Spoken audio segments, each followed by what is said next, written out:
Welcome to the School of Bliss podcast where we learn things that school didn't teach us. My name is Yani. I'm a professional life and financial coach. But in this podcast, I'm your classmate in learning about how to be happy, healthy, and super wealthy. Hi, guys, and welcome back to day 7. Woo! Day 7 of the 21 days of Bliss. If you don't know why I'm doing this, you should listen to the earlier episodes because I explained, siguro mga 3 episodes ko rin in-explain kung bakit gusto ko ng why am I doing the 21 days of Bliss right after I launched or relaunched the podcast. So, good luck guys. Pakinggan niyo ibang episodes para malaman ninyo. But we made it to day 7. Yay! Actually guys, I just want to give a quick shout out to the listeners or my classmates who are listening to the episodes. Actually, I've been receiving a lot of messages of love from you guys, which I am very, very humbled and very happy to receive on my Instagram. Personal Instagram ko talaga sila nagme-message that they've been binge listening to the podcast even if nirebrand ko na siya from Quarter Life Bliss. And actually, today is Friday night.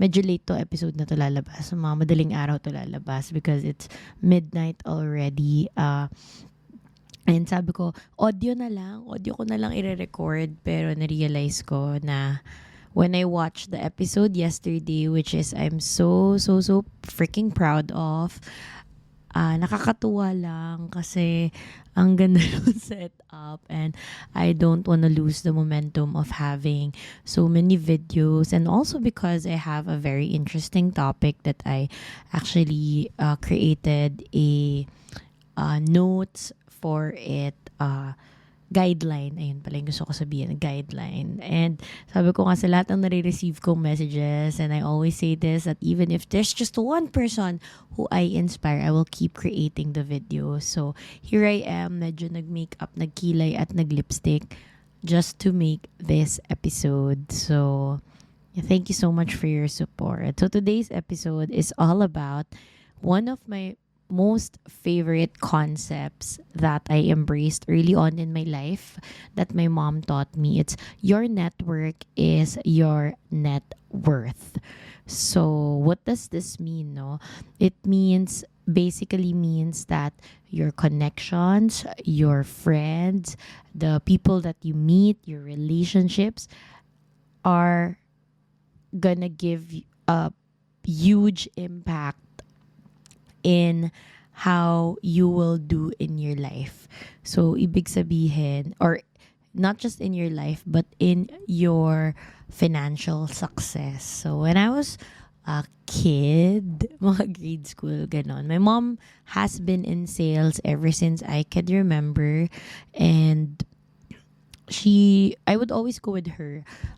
Even when I was in grade school, high school, parang I would always just go with her sa mga sa mga client calls or field work niya. I would go there. Why? Because I wanted to learn what she does. And ewan ko, sabi ko sa inyo, hindi talaga ako a believer of hindi ako school goer. Ako yung pupunta ng school tapos lilipat ng anong tawag mo doon? Yung parang, oh my gosh, nakalimutan ko. Yung parang hindi nursery, but dun sa nurse. Basta dun sa nurse.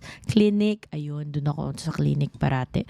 Because for me, I wanna learn in the real life world, which is outside of the classroom. And so, she mentioned this to me that you should never burn bridges with people you meet or people you work with or your classmates, because your network is your net worth. And sabi ko, paano naman naging network is equal to your net worth? Paano ba yun, diba?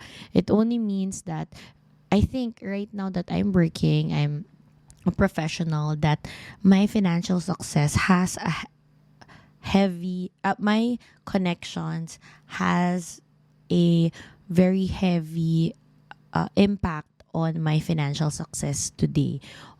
Not just financial success, but even my social media presence, my connections, parang nagkaroon ako bigla ng edge in life because of my network. One of my biggest realizations now that I'm a professional and just always in the field is that the world is small, our country is small, Metro Manila is small, and everything surprisingly is interconnected.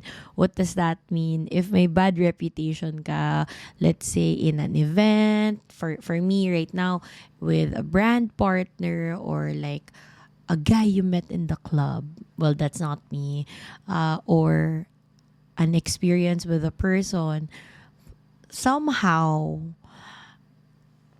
nag, one day, it will all meet in one scenario and you'll feel like, oh my gosh, ang liit ng mundo. Parang lahat na lang may connection sa akin. That's why, no, buti na lang. I really took care of my reputation and still is taking care of my reputation. It's really important to me kasi, especially I'm in the sales business. No, I don't wanna be known for something that is not really me, but maybe just in the influence of alcohol o kaya basta ayoko lang na-judge ako ng mga tao, which actually I talked about in another episode, no? So ayoko lang may judgment sa akin yung mga tao with the way I work because of a reputation that's not related to my work yan. So I really took care of it even before, no? And the way I look at network is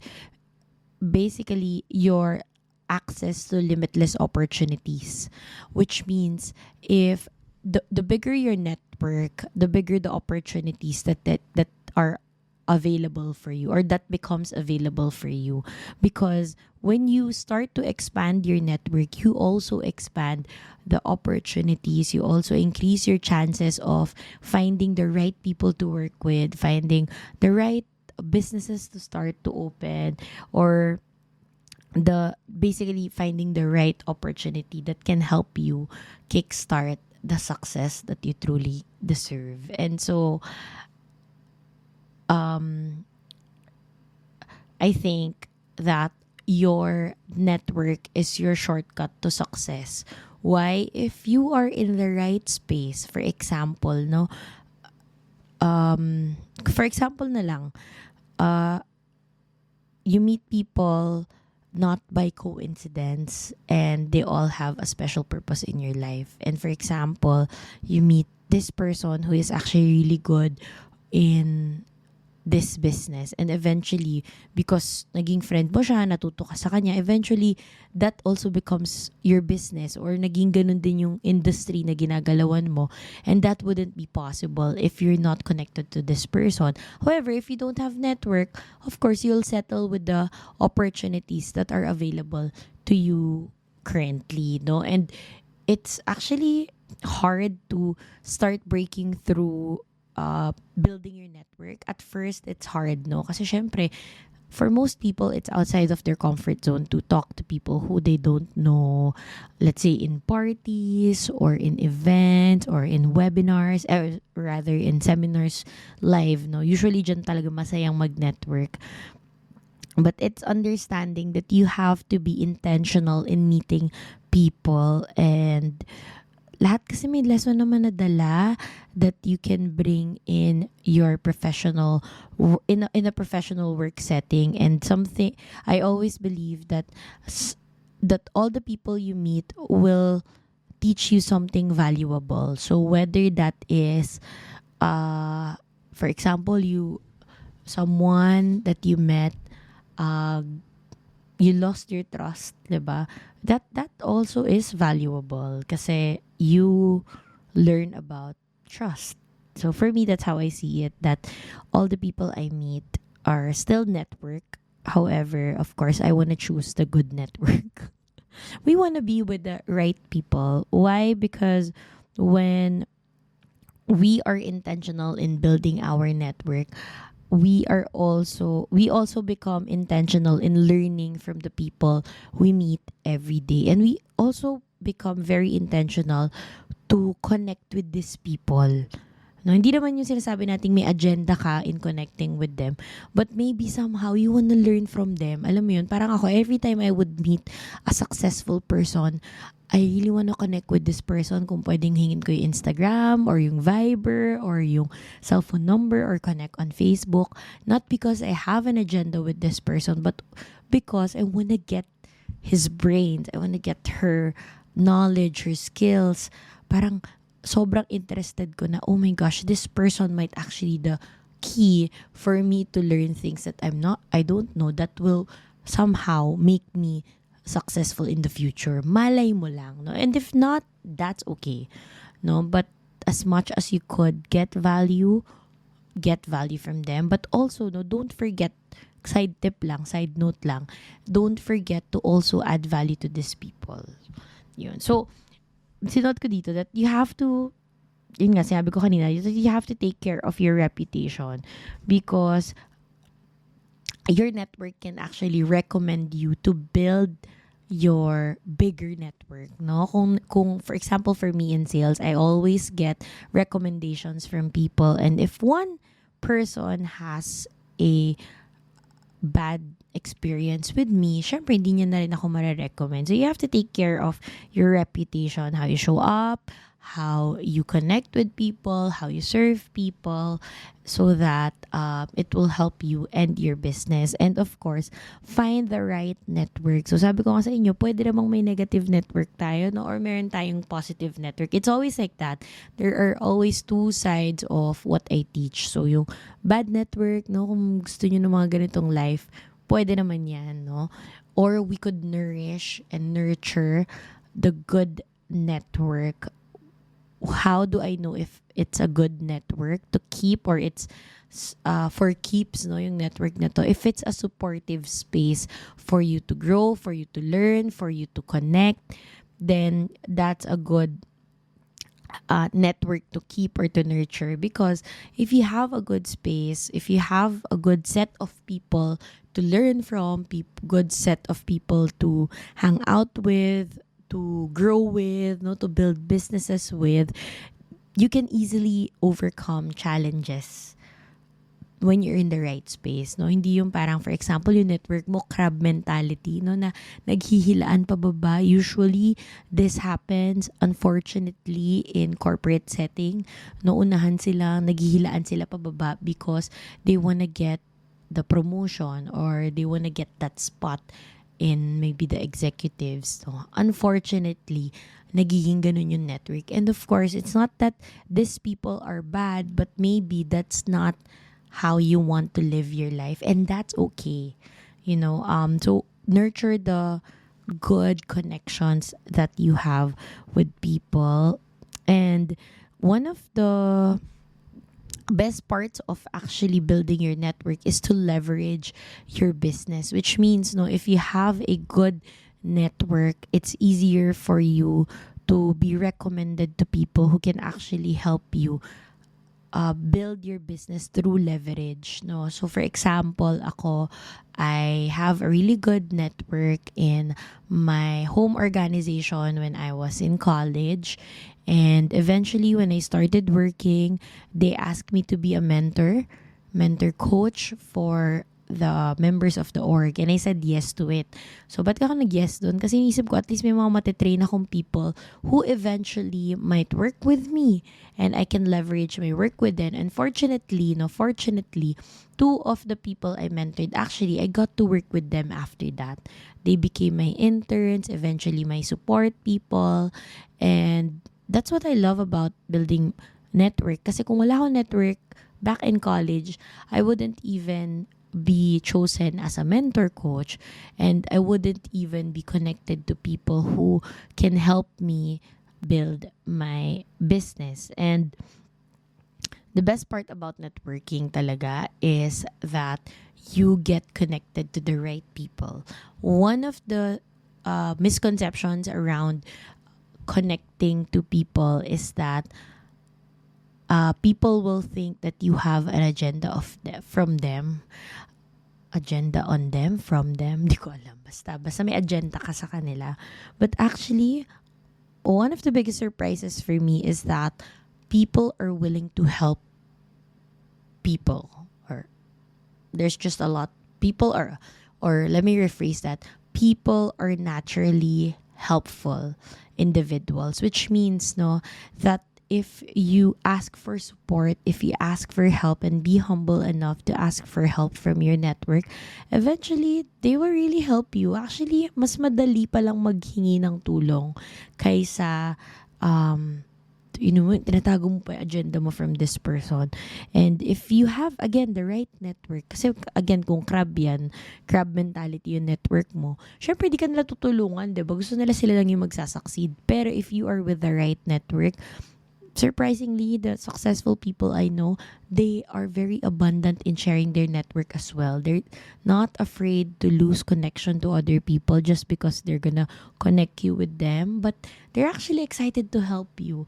Kaya nga naalala ko, ang sabi ng mom ko is that I have to be one-stop shop, which means that if I have good network with all the industries and everything that a person would need, I could easily increase my or easily have good connections with people. So for example, no, I have so many clients. I'm in the sales business and dami kong clients, and when they surprisingly, they really just naging magnet na rin talaga ako because they really ask me for random things that probably isip nila meron akong tao dun. Parang naging headhunter na talaga ako for different people and occasions and group of friends. So for example,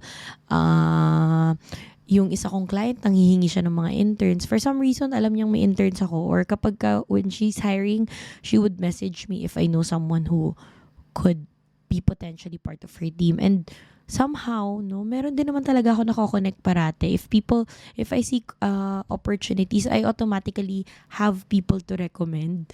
And hindi lang basta ma-recommend, but actually, most of the time, perfect fit siya.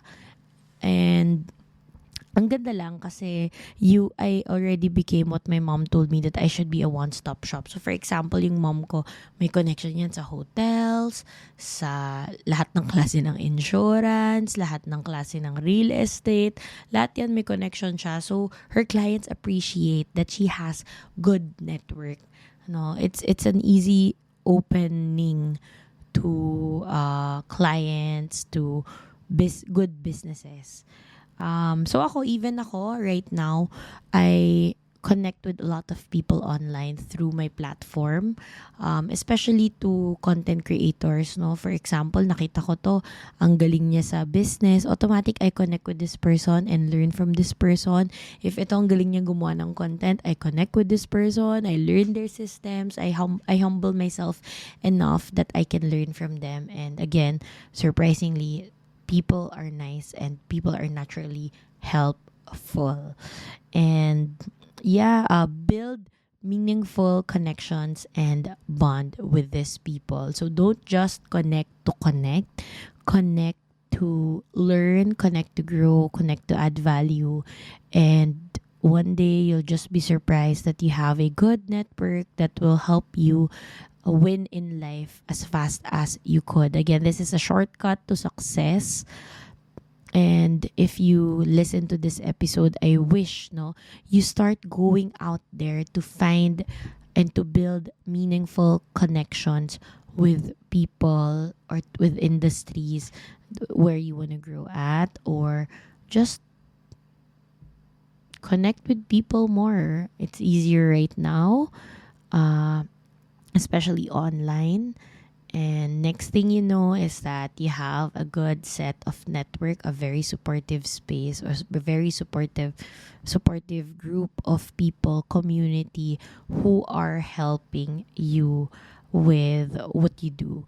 And if you're looking for a good space for that, share ko na rin, plug ko na din, that actually yung community ko, the School of Bliss, on Facebook groups. Eventually, gagawa siguro ako ng Discord. I don't know. Let me know in the group if you want a Discord. Personally, kasi hindi ako user ng Discord. Pero if you want that, guys, I'll do it for you and connect with you guys. But you can join my community the School of Bliss. It's a virtual classroom to learn from each other, and I connect with you guys there. I probably will have exclusive webinars there or live events there as well. And yeah, you can connect with people. I love the comments. I love the engagement. Grabe. And I'm excited for it to grow even more. So, yeah, that's it for this episode. Again, maraming salamat for listening to the podcast. And na-inspire ako sa inyo magpaganda whenever I am in front of the camera, just to be presentable because people are actually watching my content. So, again, thank you so much. And I hope you learned something here. Uh, wala na akong masabi. See you guys tomorrow again for day 8 of the 21 days of bliss. Bye!